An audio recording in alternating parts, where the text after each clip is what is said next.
It's 2025, time for a fresh slate, but also time to reflect upon what we were wrong about in 2024. That's why we're talking about 8 teams we were wrong about at the start of the NHL season. Not me, I wasn't here for that video. We'll also discuss if hockey still truly belongs to us Canadians after another turbulent World Juniors, and finally, low on our tier rankings of things we'd like to do today, but still, we'll discuss the things you hated about our Winter Classic tier list. Oh. Welcome back to another edition. That's going to be fun. The BarDown Podcast, presented by Crown Royal.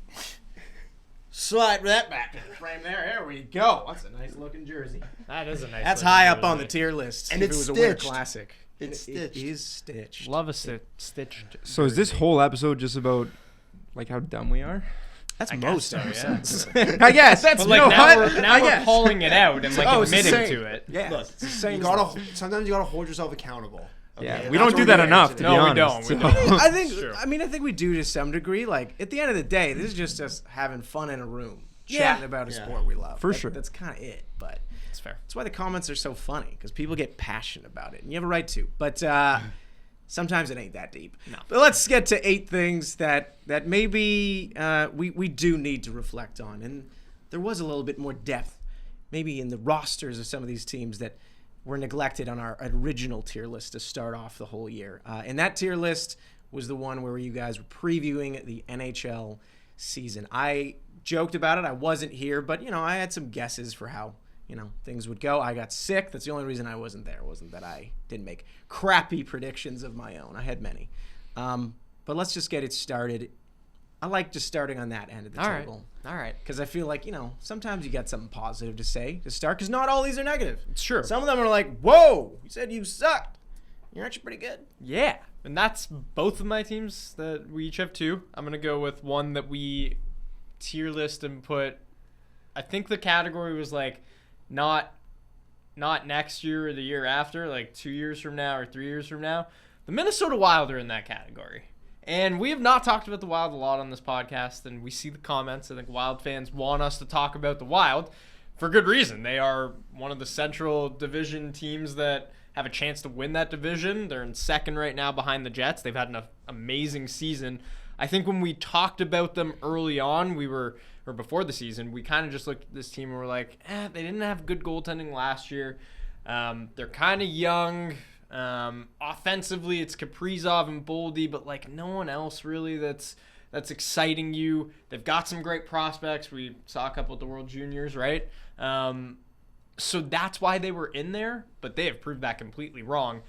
I will say, though, Wild fans, Kaprizov's hurt now. You got a lot of injuries, and kind of based on some of like the money puck stuff and whatever, like Philip Gustafsson has been arguably the second best goalie in the league this year, and he's a big reason why you are where you are, because the scoring disparity outside of Kaprizov is like, there's not a lot of depth. You can also turn that into a positive, as you said, because sure. They legitimately have like an MVP caliber player and candidate. Like he legit could win it this year. So I mean, 100%. The injury kind of makes it a little bit tougher. But, I guess my question is like, how far do we actually see this Wild team going? Are they a one and done that they've had a good season, they've had some good pieces, but they're going to maybe be matched up with a Colorado in the first round or even a Winnipeg in the first round? Is that your question? Because, I mean, to go with all of Yes. these, we all have 2 teams, but I also requested, we all have a question to ask the group about that team. A question moving forward. What is your question moving forward? That is it right my there? question. My question is this a one and done team, or is this a team that we should take a little more seriously? And I don't know where I fall on that. I think they're more of a one and done just based on the teams they potentially will have to face. It's maybe Dallas, Winnipeg, or Colorado, who I think are all more talented teams and more complete teams. And when you're relying on just Kaprizov and just Gustafsson the way they are, it's tough to win like that. I think they have a little bit more depth than maybe you're giving them credit for. I think Boldy's been good, but like, outside of him, and I think also it's not a bad thing. Zuccarello's been good as well, but he's been hurt, and Rossi yeah. has taken a step forward. But like, it really is just, it's a one-line team almost. I love Philip Gustafsson. 2 years ago when they played Dallas in the first round, like I thought he was going to be the reason why they win that series. They ultimately didn't. And then last year you saw he had a down year and the team struggled because of it. Now he's back up. Like I think And goaltending's a funny thing where if your goalie gets hot, you can go deep in the playoffs. It's not that funny, by the way, when your team's not doing well. Okay. Yeah, okay. Funny for someone. You got Monten Blanc. He's been heating up. Montembeault. Whoa, We got to maybe we'll get to them. No, who's the other guy that's been good? Dobish? Yeah. Oh yeah. So good. Made up names, man. Create a player names in that. We got know like it's Montembeault, by the way. 1 goal allowed in the last 2 Montembeault. games. Nuts. And the thing with the Wild though is that they just can never win in the playoffs. They're just like one of those teams. It's weird. And I know I think the thing with Minnesota, they deserve so much credit for how they've done this year. Like You rep them for the Vikes. They deserve a ton of credit. I mean, I think the reason why we tier listed them where we did is because they probably shouldn't be as good as they've been this year, and they're finding a way. Clearly a well-coached team, very well-managed team. Yep. Gotta say, I think Billy G is absolutely one of the best general managers in the league. And let's remember, like, the Wild, I think after this year, they have those buyouts off the books, right? Mm-hmm. They're going to open up a lot of cap space. They're going to have to pay Kaprizov. Obviously, it's going to take up a lot of that money. But they also have some unbelievable players coming up through their system. Let's remember, they have Zeev Boyum, who is going to be a fantastic. They must have been real excited watching that turn. And I think there's a chance that Zeev signs and is playing in the NHL by the playoffs. By the playoffs, yeah. Like, and that would be such a huge boost because, like, I look at their decor and I'm like, outside of Faber and Spurgeon, like Brodin. Don't like John Merrill. It could use a little more of an offensive boost for sure, just a jump. Yeah, no question. They also have Juricic, who like when he's eventually ready, like man, having Juricic, Faber, Brodin, and Boyum to build around for the future. When those guys start like getting really good, lots to be excited about as a Wild fan. But you're right. I do agree this year, Luca, that like it just doesn't seem like. They don't seem like overly complete. They're just reliant on a couple pieces, and that only gets you so far in the playoffs. I feel like this has been too negative for we were wrong about the Wild, and they're really good. I think we were because we said they had no chance. Like they were in a category. So I think we should be like applauding them. Yeah, I am applauding them. No, I am, but like this is the conversation we have to have now. Okay, that's fair. That's going forward because like they were in teams. They're willing to be wrong twice. Yeah, they were in a tier with teams like Chicago and Philly, and it's just like, no, like we were clearly wrong about where this team is and where they are going forward and how good they could be right now. They've impressed you. No. Okay, let's get on to our next team. But after he asked the question of what they're going to do, that's when you. I was listening. Apparently not. Apparently you weren't. All right, Jesse, your team. Why don't we not start with the Jets because I know that's going to be one of your teams, but who's the other team? And I'm going to take both with the Jets. Full responsibility for not being right about this and give you some credit, Paul, because I remember you specifically said it. I think just the Nashville Predators are an absolute yoke this year. They're a yoke. Yeah, me and Pac were pretty excited about that prediction coming true. You saying that because of the jersey color as well, because it's yoked? I think. Look, we learned a very valuable lesson, and this I know you guys both touched on this. You don't build in free agency. You complement in free agency, right? You have to kind of like establish your own core, draft your own core, and then you build around that core. And I just think like Nashville didn't have a core. They tried to create their core through free agency with a bunch of older guys that had never played together, weren't familiar with each other, and they're getting burned. You know, right now, Nashville is the only team in the league that has not cracked 100 goals yet this year, going into tonight, which happens to be a game against your Winnipeg Jets. That's so surprising. Is that all goals or just 5-on-5? Because I know their 5-on-5 goals have been like really bad. All goals. Their 5-on-5 too. Their expected goal differential of 5-on-5 is the worst in the league right now. Which like they're not getting lucky, but like hey, this is kind of what they've built. And as much as we kid about that, like what a gut punch if you're a Predators fan, just because there's never been that much expectation put on that team. I have never really looked at the Nashville Predators ahead of the season and been like, oh man, like really got to watch out for them. And I get it. There was a feeling that you don't build through free agency and don't expect too much, but the exact opposite has happened. Like they were literally the worst team in their division for how long? Was it like the first 20 games almost? 2 points ahead of Chicago? Yeah, like they're right down there with them. It sucks because it also makes it hard. When do they play in Vegas next? Got a lot of contracts. They need another sphere visit. Okay, so what's your question then for them? My question is, where do you go from here? It Like, makes it blow hard up. moving forward with all Blow those it up, deals. Barry. you have a lot of money tied up. You have guys that are like Marchessault's actually still a good player. I think his goal scoring has picked up recently. It's ironic because like I think him and Stamkos are leading the team in goals Yes. still, which is Yeah. which is great. But like, Yeah, like they have no depth. This is a team that maybe instead of taking this impatient approach and going out and spending a bunch of money, maybe what they should have done was just completely torn everything down and just built and built and built and built. Because I think they have accumulated quite a few draft picks, first rounders over the years. Remember the Tanner Jeannot trade? Absolute larceny that they made with the Lightning. That was an incredible trade for the Preds. And maybe they just should, like, instead of spending all this money, they should have just focused on continuing to build their young core, not be good for the next couple of years, and then when the time was right, you spend all that money. Because now they have money tied up in all these players for the next few years, and they could find themselves in some trouble. But Well, if they do well again, and I get it, some of them have contracts tied to them that people will not be willing to give up too much. Like there could still be trade assets, so you never know. All right, your Alrighty. first team there, Thomas. When we did this video back in October, there was a category called The Void. And when I spoke about this team, I called them the epitome of the void, and I specifically emphasized that the whole point of them even playing in the NHL this season is just to get one guy a goal-scoring record, and that's Alexander Ovechkin. Because I just looked at this roster, and I was like, there is not enough talent here. If you look at the future of this team, they don't have a lot of young talent. The prospect pool is not that great. Boy, was I wrong about check the the Washington. standings? Yeah, have you checked the standings? Because guess what? This team's first in the Eastern Conference right now. The Washington Capitals have been maybe the biggest story of the NHL season so far. Not only is what they've done as a team, but the fact that Alex Ovechkin, I talked about, everything is about him getting this goal scoring record. He's probably going to do it this year. That's with him missing time with an injury, and the team's playing well. And they've got all this young talent that is, call it overperforming if you want, but maybe they're just that good.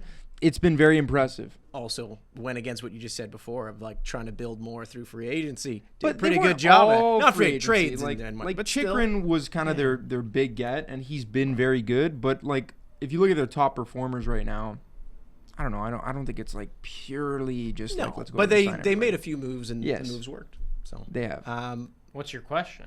My big question is because at this point we're 40 games into the season, and yes, it's fun when you're a nice story, but I don't think anyone actually takes them as seriously as you look at a Florida or a Toronto. I was gonna say the Rangers, but I don't know, man. I or don't the know Devils. I don't know if I like, agree are with they an that. actual top team in the East where you're entering the playoffs and you're saying this is a cup contender? That's my question. Like they're not. Instead, just you're looking at them and like, oh, that's a wild card matchup. Like waiting for a wild card team to just get in Or, there and like, they're gonna beat them. 4 months from now, when we Yeah. sit down and we do our playoff preview, Yeah. are we going to say, Washington, you had a great season, but I'm not actually taking you to go deep into the playoffs. Like, I'm not actually taking you seriously. Or are they more than that? They're pretty well coached, man. Like I think that needs to be taken into account as well. Like Carberry has done a very good job. phenomenal job. Even last year, like and then like the difference between last year and this year, they obviously go out. That's a team that complemented its core with some unreal free agent signings. You don't have to rely on these guys necessarily to be your main guys, but a guy like Chychrun, who in all likelihood is probably going to be out of Washington next year because he, by his own account, or not by his own account, he just has kind of turned into a bit of a suitcase, and that seems to be on him. If I hear Jacob Chychrun's name in another trade talk, I'm going to absolutely You actually called lose him my mind. Chychrun. That was a new one. You too. won't I hear like him in the trade addition talks of this that. year. Don't worry. What? You won't hear him in trade talks this year. Well, not at the deadline, but there's a chance that he leaves in free agency. Anyways, he has been a great Most random stray. he's been a great addition. This guy's got good Marriott points. Yeah, who he does. Who I'm trying to think Matt something. Waugh. Like Sandin's been really good. Yeah, this I was year. gonna say Sandin Sand- has been really. The Sandin's goaltending unreal. duo is, I think, what is maybe the Yeah. most Yeah, interesting. Logan about the team. Thompson. Logan Thompson has Yeah. been Logan phenomenal. Thompson's been great. Charlie Lindgren was very good last year as well. He's been not as good as Thompson, but still good. Total aside, and we were discussing jerseys at one point. There was a picture of Logan Thompson and his whole setup when they were wearing like the Black Capitals jersey, and I literally at one second was like, "Why is there a picture of Olaf Kolzig on this article?" And I was like, "Oh!" It's Logan Anyways. Thompson. I love Good Olaf setup. Kolzig. Wow. I've always loved Dylan Strome too. Like he's been phenomenal this year. Yeah, he's been great. Dubois seems like he's finding a bit of a home there, which is nice to see. And then Another addition as well. And then You know what? Connor The cup is McMichael. handed out in June. It's all about free agency and trades. Yeah. Exactly. Well, no, Make your moves. But they already have those core Exactly. guys in place. And yeah, like Dubois was a gamble, and it's worked out. So Yeah. it's interesting times right now in Washington. We've already kind of spoken about how important it is to at least try and complement your team with some pieces in the offseason. I think this next team that comes up here is the perfect example as to why you really got to take that part seriously. It's the Buffalo Sabres, because the things like couldn't be more open in the wild card spots in the East. There's like 7 teams fighting for that, and guess what team isn't doing that? The Buffalo Sabres. The Buffalo Sabres. We're only 40 games into the season, and they will not make the playoffs. Like, I think their chances are like 1% or less.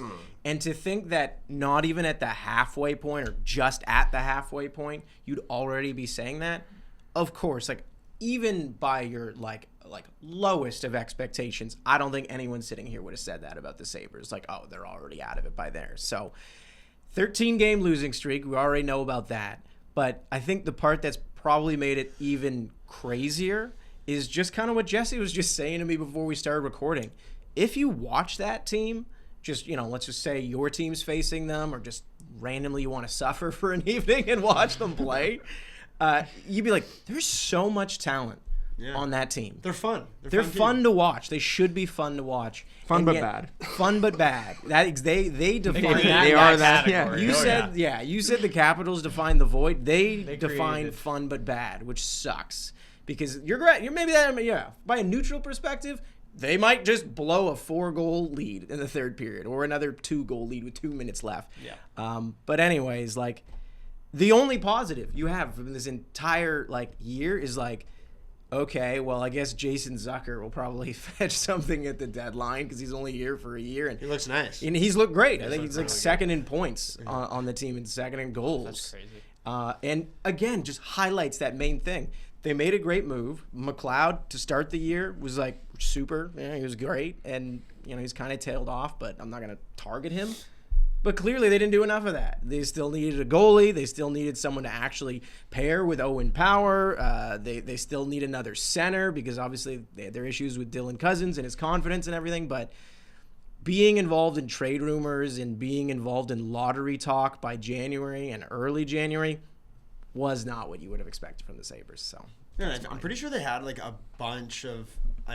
Maybe we can get a list. I think we made a graphic on it. They had a bunch of prospects too at the World Juniors. yeah, Just Seems like they always have always that, are yeah. prospects. It Yeah. just seems like what's up? Kulik's been good too. If you want to speak of future moving forward, there's another solid player in there. But my question for you guys moving forward, and this will be interesting because you'll probably be licking your lips perhaps at having some of these players. Is there a single untouchable player on that team in your mind? Yes. I would. Yeah. I'd say Darlene is untouchable. If Darlene is, what then about I would Tage? say Power is. I'd say Tage is untouchable. This is not too. speaking to their level of talent. This is more just if you were in their situation with it clearly, you can't just keep running it back. I'm not saying just go out and trade your star players because often that's how you lose trades. It's you're just not going to get a 1-for-1 comp, and just trying to mix things up is stupid. But if you were the GM of that team and you were trying to rebuild things, would you genuinely consider any of those guys untouchable, or would you look at any trade? I think given the history of them moving off of Sam Reinhart, them moving Ryan O'Reilly, and then watching players like that go to other franchises and just become Jack Jack, there you go, become the top 10 players in hockey and win cups. I wouldn't even think about it unless it's Jack Quinn. Maybe need to see more from that guy. Isn't Tage? Oh, whoa! Okay, he did that on purpose, and it was good because we had forgotten. This guy played against Jack Quinn. And then you wonder why the Sabres are struggling over here. Because sorry, you didn't just play against him. What was the anecdote Rock here? him or something? No. I don't remember. I just found this out recently because a buddy of mine sent me our old stats from I think it was U14 in Ottawa, and Jack Quinn was on the leaderboard right near us. It's just funny. It's like this guy. Did you have played the in same amount of NHL. points? I had the same amount of points as Jack Quinn. Wow. When I was So 14 years old. At one point in your life, you That's and pretty Jack late, Quinn too. were Like, on we're the equal same. footing. Like the fact that Jack Quinn wasn't like ripping it up. a trophy of that? Man, like, He's actually where been- did I go He's wrong? been decent in the last little We should while, print so. that out and put it up as backdrop. We should. Like that My, stat my- photo. me and Jack Quinn's points together. Yeah. I think it gives me some Credibility? yeah, Yeah. some Oh, for credibility. sure. You know, Yeah. it was nothing impressive. It's just a point per game in the tournament. You know? Anyway, I expect more from no Jack big Quinn, deal. and I expect more from him on the Sabres this season. But To- you're right, he's been good recently. I do think that Dahlin, Power, and Thompson from a managerial standpoint are probably untouchable. I agree with that. I agree with what you're saying, by the way, in that own question, and they really should just use that cap room. Like, you have so much cap room. So. Yeah. Anyways. All right. My second team is the LA Kings. And they've quietly kind of gone about their business again, playing really good hockey, despite the Drew Doughty injury at the beginning of the season, which was kind of a soak for them. Big so. Is that one of the greatest understatements we've ever made in this room? Losing your top defense. Kind of a soak. Yeah, whatever. Kind of a Bit soak of a for them. soak. And losing him like to a serious Serious injury. Well, I mean, yeah, he's going to come back. That's how they Hopefully felt when this it season. happened. Damn, that's a soak. Describes it like I missed the bus this morning. It's like, you know, it's kind of a soak, Bit of but a whatever. soak. We'll be It okay. was a bit of a soak. We'll get the for next sure. bus. Broke his leg. The thing with the Kings going into this season that I think we all had them in like a playoffs category. I think we thought they were talented, but you didn't know what you were going to get from Darcy Kemper. Drew Doughty being hurt was a big question mark.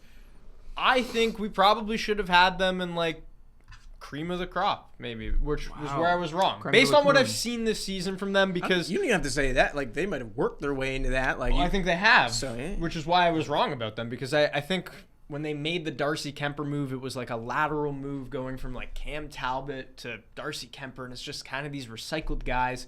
And Kemper hasn't been like amazing this year. What's impressed me most about them, though, is just how good they are defensively as a team. And we've talked about them a lot with like their center depth and how good they are down the middle with Kopitar and Deneau and Byfield. And you probably want a lot more offensively from those guys. Like Kopitar and Kempe are the leading scorers. Byfield's had a really hot stretch lately, but like hasn't really matched what he did last year, which is a little unfortunate. Fiala's kind of taken a step back offensively.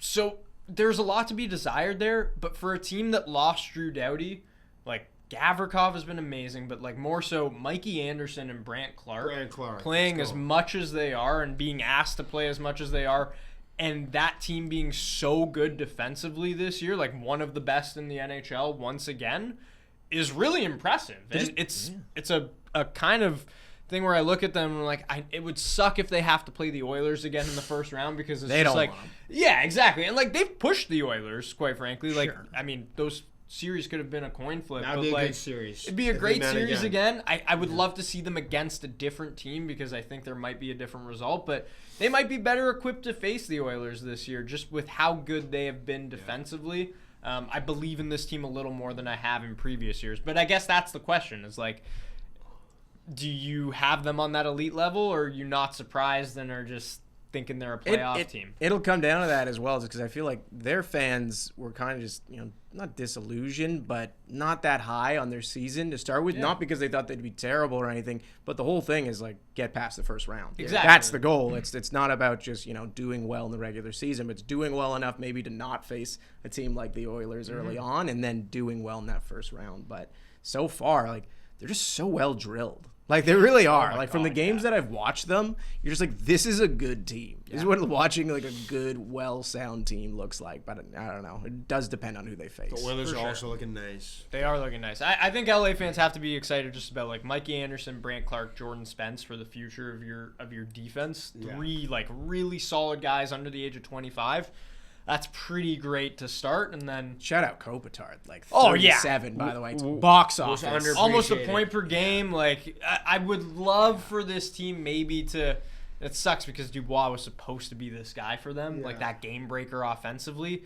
But it feels like they need another guy just to give them a little more going into the playoffs. I just don't know where you get that. Isn't that One weird? name Isn't I- that weird that he's having like a good year and they moved on, and like that they're also just fine Yeah, too? it's like it that kind of just would, worked out for both teams. Would you have and- predicted that And after they lost that trade? Probably Matt not Roy really. too. Like Yeah. and switching goalies and kind of going laterally. It's It's impressive what they've been doing. Other than Kemper missing Zach McEwen's flutter from the blue line, he's been pretty solid. good. No. That was good enough. That was 200 Yeah, that David miles an Riddick hour. as well. Yeah. Shout out to a fan of the show, David Riddick. One guy I'm going to shout out as well on the Kings that's kind of having not a resurgence because he's such a young player, but I feel like we all got to a point where we kind of lost hope for this guy, Alex Turcotte. Yeah, he's been on the first line now. Yeah, he's slowly getting Good. together. He's getting more confidence, Yeah. and that's something good to see. The Kings in general, like going into the season, the tier I would have placed them in, like you mentioned, we should have put them in cream of the crop. Everyone just felt like the tier should have been called "We'll lose to the Oilers in the first round," but I feel like now we've gained respect for them,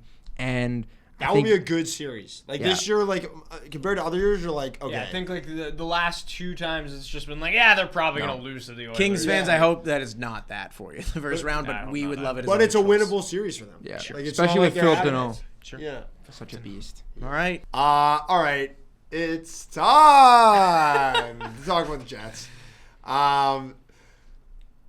Good Look, reason to. It almost feels like deja vu from last year. It's like no one thought they'd be that good. They ended up being way better. And I even remember when we were doing this list, I was like, yeah, like we'll put them in the playoffs because they should probably be there. And the roster isn't that good, but they're gonna overperform. And like I was even saying this stuff. And I think it's just at some point you gotta realize that maybe when you draft a core that plays together for so long, it's just like things just inevitably are gonna click the way that they are. The floor is higher. The floor is higher. Yeah. And they're all such skilled guys. They know each other so well as players. And I think Scott Arniel and the Jets deserve a ton of credit. Even with their roster, I still think they're almost overperforming. Hellebuck's having an amazing year. That always helps. However, if you think that I feel good about the chance of potentially playing the Colorado Avalanche in the first round, you are wrong. He said Colorado. Yeah.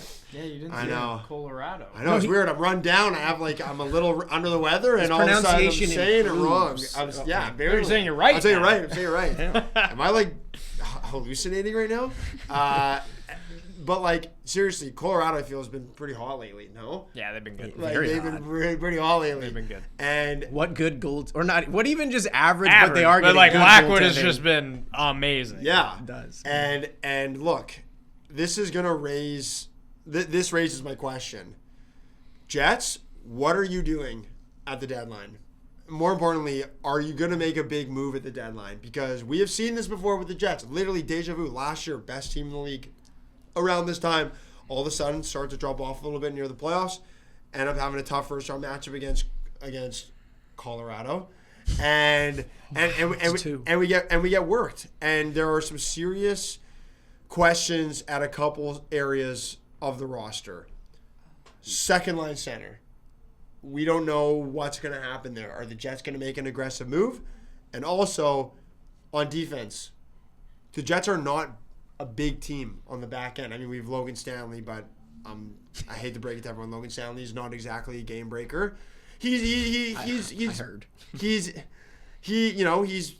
been in the lineup, but he's not really a guy that you're going to lean on in terms of who's like a big guy on your roster. I just feel like the Jets and I'm not going to say who I had this conversation with, but I did have this conversation with someone.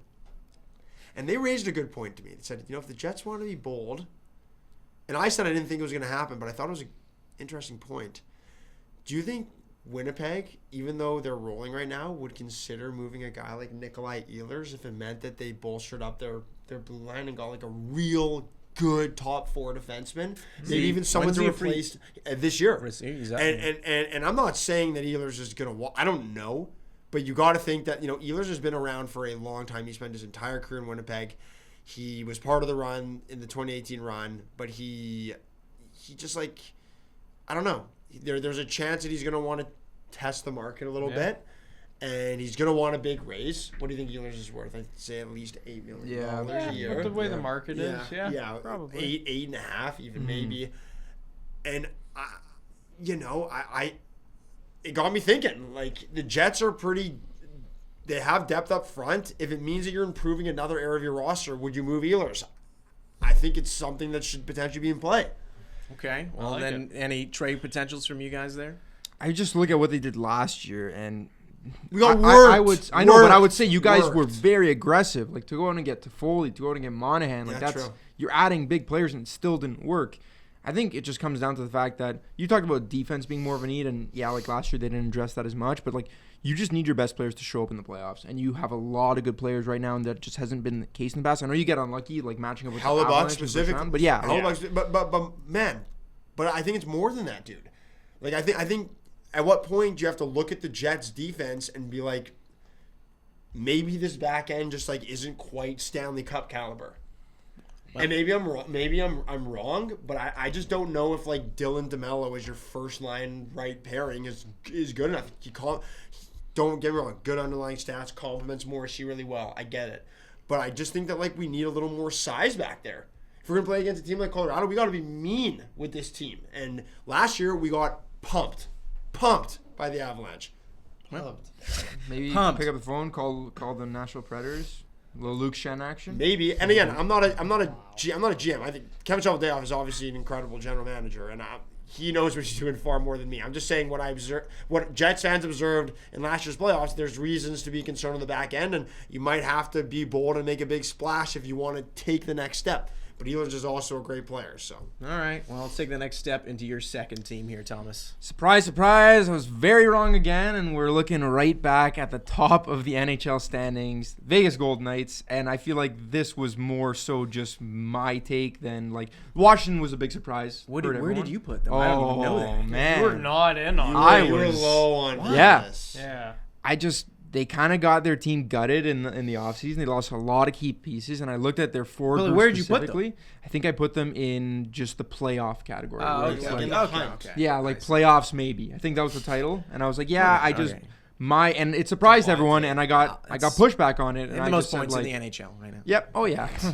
Have you checked the standings? I did just now, actually. Check the What are standings. they at, 57 points? Yeah, they're absolutely unstoppable. And Jack Eichel has been so good this season, but obviously it goes much deeper than that. My whole thing was I just did not think that they necessarily had the depth scoring-wise that they have had in past years. But if you just look at how this team's built, Brett simply Howden on- has like, yeah. how many goals does that guy have? Barbashev's been 13 or 14? incredible. Yeah, Like Barbashev's they're getting scoring from so many different areas right now. And then if you just look at on the back end, like losing Alec Martinez, I was like, oh, that's a big loss. I get it. He's getting a little bit older, but you still got Theodore, Pietrangelo. Noah Hannafin has been very good. I was so wrong about Vegas. Maybe I was trying to be, look into the crystal ball too much and say like I can see it going south with this team. They're a wagon. They're a wagon. They're at the top of the NHL. But what's your question? My question is, what does this team last year when they went out and they got know where this is going. they got Thomas Hurdle at the deadline? Who's hurt this year? Is that Who's going to the Not LTIR? necessarily who's hurt this year, but what is their splash at the deadline this year that is going to upset everyone and put them even more over the top? Because I feel like they've been good recently, but we haven't looked at them as like they're the cup favorite in a while. Like everyone, and still, the Oilers are the darling pick to win the Stanley Cup, and I get it. They have Connor McDavid, but I'm sure Vegas can make a move. They're first place right now. They can do even more to make us feel like this is the team that should be the Cup favorite. They're going to end up with Dylan Cousins. I'm just kidding. Another I Sabre. pray that doesn't happen. You know who leads the team in goals right now and is tied? Brett Howden. It's Brett Howden. 15 goals. I know that because he wanted me That's to look not that even stat that up, but I much. forgot. What? For a first place team in the NHL, 15 goals. Their goaltending's been, their goal scoring's been pretty spread Yeah, out. it has been very spread, and that was my number one criticism for the team. I feel like that's kind of how they've always been as a team too, where like they've done a really good job of, ever since they came into existence, where it was like Marchessault and Carlson and all these guys, Riley Smith. So like they always just find goals somewhere, and it is spread out. But like you said, Jack Eichel has just been unreal. We're talking about the top team in the NHL, team that could win the President's Trophy. And the team that won the President's Trophy last year, it's the last team we're going to talk about today. It is the New York Rangers. Yeah, we were all wrong about that. Up with that team. This is how bad things got after Chris Drury went out and did that little GM memo and said, hey, all these core guys, watch your spot because I might trade you out of New York City. So, since or before then, they were 12-6-1. And I get it. It was like not a real 12-6-1. Even if you ask their fans, like there were some tough games where they still got by. After then, 6-14, or more in NHL terms, Holy. out of 40 possible points that they could have got in that span, they have 12. Sorry. They got 12. Only one team in the entire NHL has had less during that span. Chicago? No, No, the San Jose. Sabres. The Sabres with 10. Oh, They have the same amount of points in that span as the Chicago Blackhawks. the state of New York is reeling. They just beat them, by the way. Yeah, They that's just good. beat them. That's So, good. It could have been worse than that. They could have been in a hole there as well. Jeez. That is how bad things have gotten for them. Now, the fact that their odds of making the playoffs are pretty much tied with these teams now. It's the Habs. Okay. Just like tied, which good for you guys. But Watch it over there. I'm saying at the start I'd say of ours the are year- better. saying at the start of the year, if in January said that their odds of making the playoffs were tied with the Habs, worse than the Islanders, Penguins, Red Wings, Flames, and Flyers, No. you would not have said that. No. Those were all the teams that we had in like the lowest category of the tier lists. Yeah. Now, defense, obviously a massive problem, but they also just can't generate offense, which they were. So surprising. I get it. You like to make fun of them for being like power play merchants, and they kind of were for a little bit, and Yeah. the underlying stats were there. But to sink this far, I don't think you could have predicted that bad. Now, It's so surprising. Inexplicable. here's my fun question for you. It's just for fun here, okay? He's 34 years old. Oh. Next year is his final year. You're looking maybe to just build for the future at this point. Would you go out and trade Panarin? I just did not see things ending like this in New York, where Would you trade him? no, I don't know. I don't think so. I think it's too early to I give think up on if season. this continues by the deadline, you have to have a real conversation about it. Jesse? Wow. Depending on what you can Yeah. get. Yeah, no, I agree. It depends the direction that the team wants. You gotta to. trade everyone if you trade. It just seems like the Rangers are at a point where they feel like they can't somehow, which is so weird because I feel like it just happened way too quickly. Yeah. way too quickly. Way quick. They're just at a point where like they've already lost faith in their core, and their play is showing that. But it happened so off of a cliff that yeah, I agree. Like if this continues to happen by the deadline, New York's gonna have to reevaluate how they want to proceed going forward, and like if they feel like they can't win, then it's just like just tear it down and start again. Yeah. It is an interesting core because like So skilled. Lafreniere is obviously like the young guy that you're gonna build around. He Since struggled he signed recently, his too, extension. but yeah, yeah. he's He's kind of struggled, but like 1 point in his last 8 games. it is an aging core a little bit with like Kreider, with Panarin, with Zibanejad. Like But like you said, it's supported by young players where you felt like it was going to be this like gradual passing of the torch to Lafreniere. Keandre Heedle. Miller, you guys were complimented at the end of the year. No, he's Hasn't I been know. completely I fallen know. off. Capo that cliff. Caco was like one of those guys where Yeah. it's like, he can be part of the future. Like Trade you're it. trading Kako for like Will Borgen because you think you need a little more size on defense to help you out. Like it's It's a mess. What do you think of Kaliev signing? Seeing it? I like Just taking a fun flyer pick? on him. Like he's a Yeah. young guy that has some high pedigree, and if anything, they need probably more of those guys, especially if we are going to have these conversations about them trading some veteran players. But it's like a desperate move. Like It's tough if that's your hope. Like, Arthur Kaliev, someone who scored a lot of goals in the OHL and was kind of, fell behind the pecking order in a Yeah, heavy what prospect he LA needs is to team, come like- to a team that has a great track record of making young guys play that's well. It too. Like, Yeah, I don't what? know. It's just, how did it get this bad for them? Like now, when So we quickly. all talk about it, it's like, I man. think when you trade your No one could when you predict trade your this. captain like that, like it's gotta at least clearly like on a mental side of things, like sure. just say something you'd be like, wow, I was like not valued here. Like I really could Well, just and leave. also the jury stuff too of him like being like, yeah, all these guys are on the table. Like, Scratching that can't Kreider. make anyone feel That's not gonna. Yeah, I get it. feel Like good. you're professional athlete, get over it. But it's like you still have pride as a human being. Like, anyways, and that pride should have you playing well too, just like professionally. But it's tougher than that. Like the margins are slim in the NHL.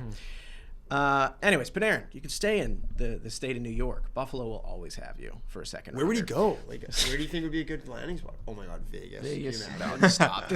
Just stop. Don't No! think. Just tweet. We're moving on. Yeah. We're moving on. I don't want to think about that anymore. No, I don't Yeah. either. don't think, just tweet. We only got 2 of them for this round. So I'm getting skipped, is what you're saying. No, not necessarily. We'll see.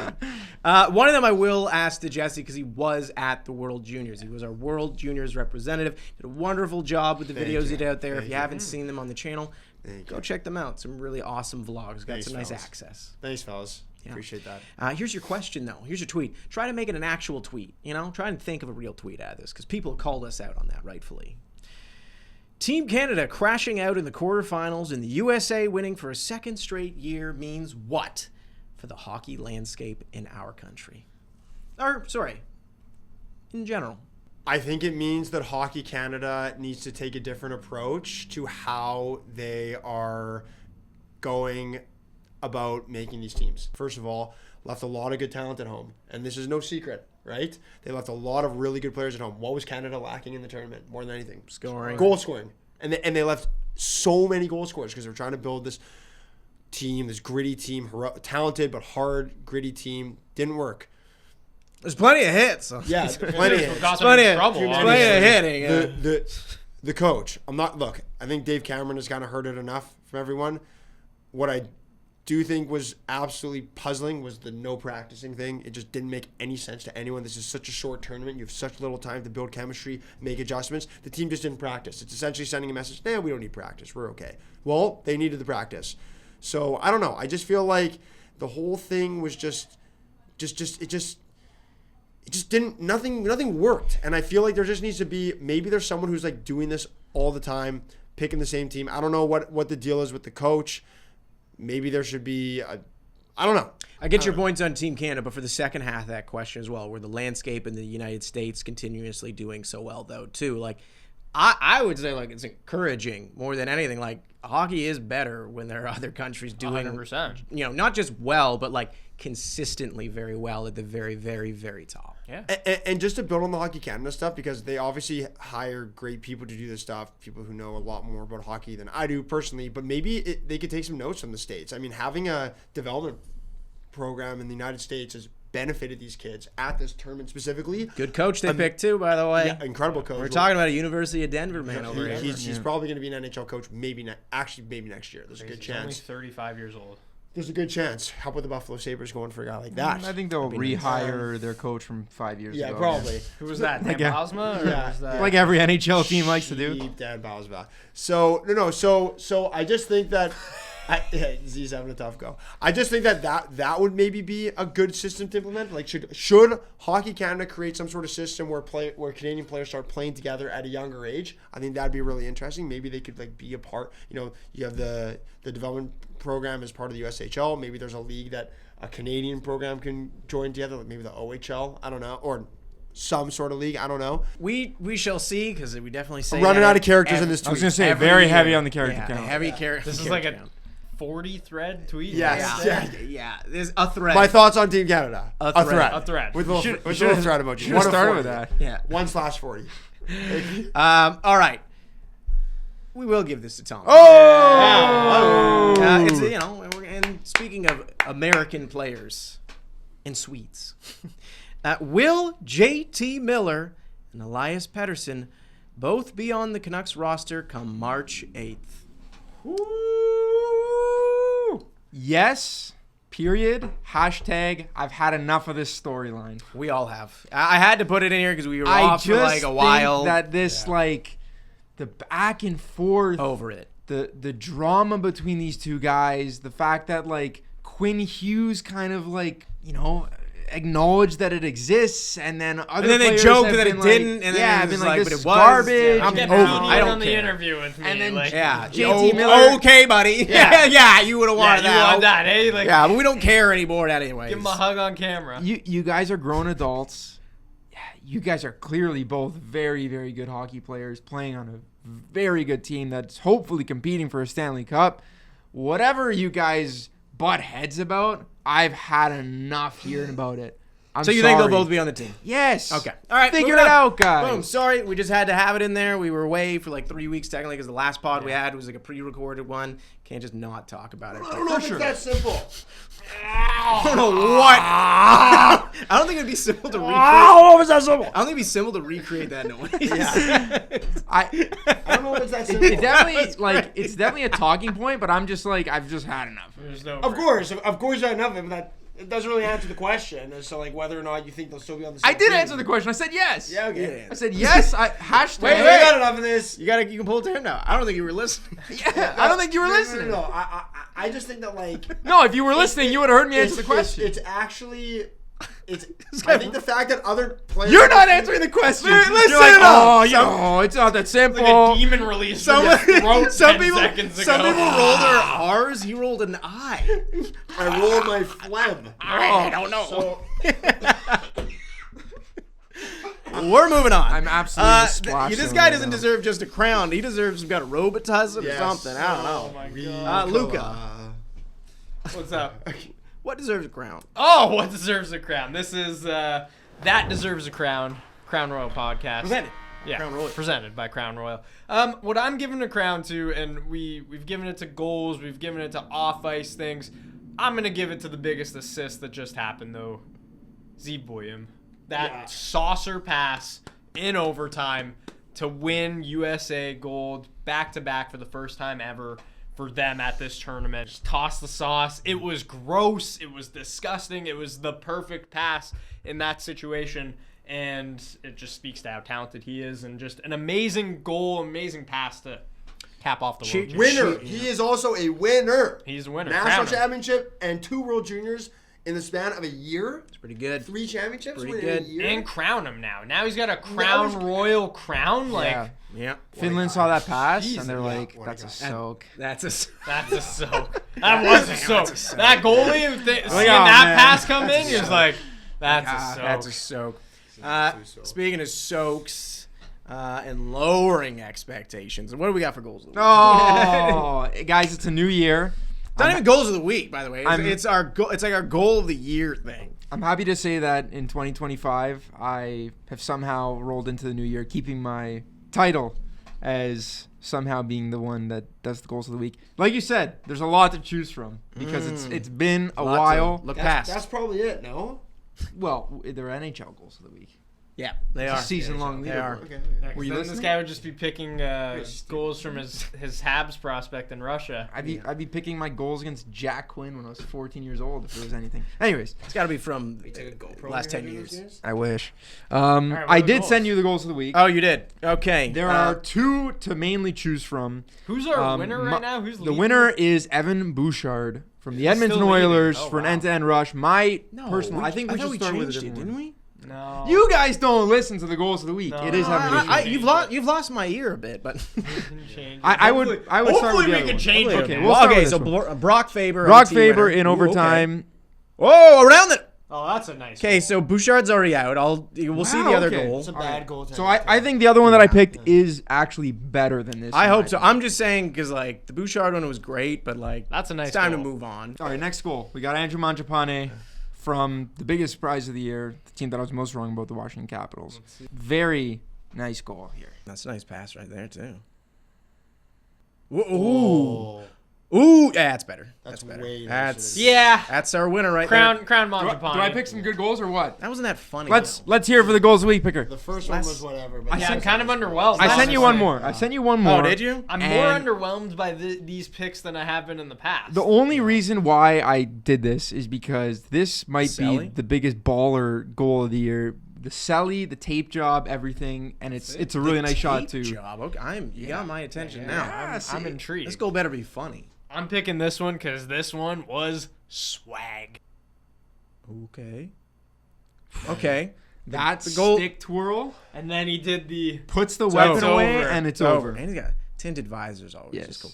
Very I love nice. all of that. He's got a The lot of fun. extracurriculars off the hook. And if we're maintaining the poor status of our goal of the week, like we would do that because it was funny.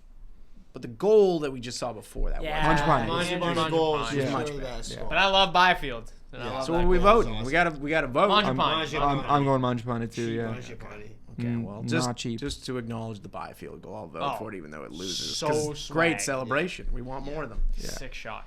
All right, and our final thing here, just going through some comments from the last podcast that we did, which was on, of course, ranking Winter Classic jerseys. I like how passionate people get, but I would like to say one thing, guys.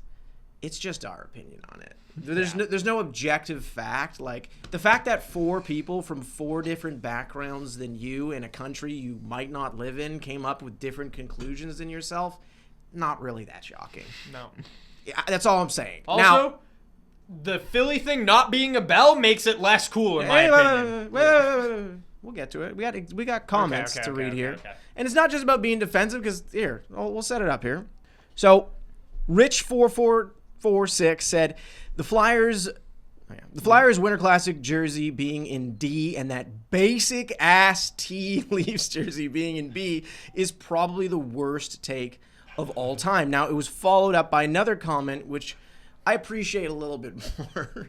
But Zach Power said, as a Flyers fan, those 2012 Winter Classic jerseys are easily my favorite jersey they've ever worn. I don't quite agree that all Flyers jerseys look the exact same, but I can understand it. However, the 2012 jerseys are the ones that look the most unique. Abandoned the shoulder to wrist striping, used horizontal arm stripes for the first time, used darker colors all around, including the vintage white. I wish the Flyers made this their full-time home and developed a white away version. Now, thank you for that full breakdown. Yeah. You are totally right. It is different. They broke the mold from it. And that's cool that you as a Flyers fan like that one. I still feel the exact same, and we're both okay with that. Yeah. Is that the one with the cowbell?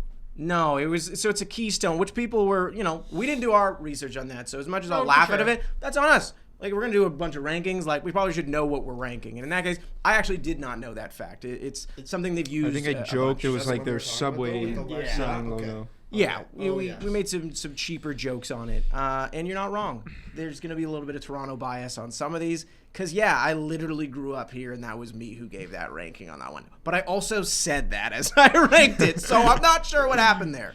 But anyways, yeah, that was the list. They really didn't like that we liked the Dallas ones, though. They called it the STD Yeah. jerseys. And I went back and I looked, That I'm like, was oh, okay, wild. I see that now. But, like, Nah. it's fine. It's also, like, if you actually go on eBay, like, they're really expensive and hard to find. Like, there are still Stars fans who like that jersey as much yeah. as you might not like that. So, yeah. It's a list, guys. Make your own that's list, and why- that's okay, too. I think I ranked that one, and I was I like that one a and I lot. was almost like, because I just knew that for whatever reason people don't like that jersey, but it is a nice jersey. I think it's nice, And, still. like, I Even don't with understand what what the you hate put is in there. about. I also They think it look the big D and there's an S and then a D next to it. Whoa. Yeah, the yeah. big D. The big- I mean, hey, that's Dallas. Also, I know people were saying like we should have ranked all of them. It's just not fun, I don't think, objectively, to rank 7 Boston Bruins jerseys on one tier list.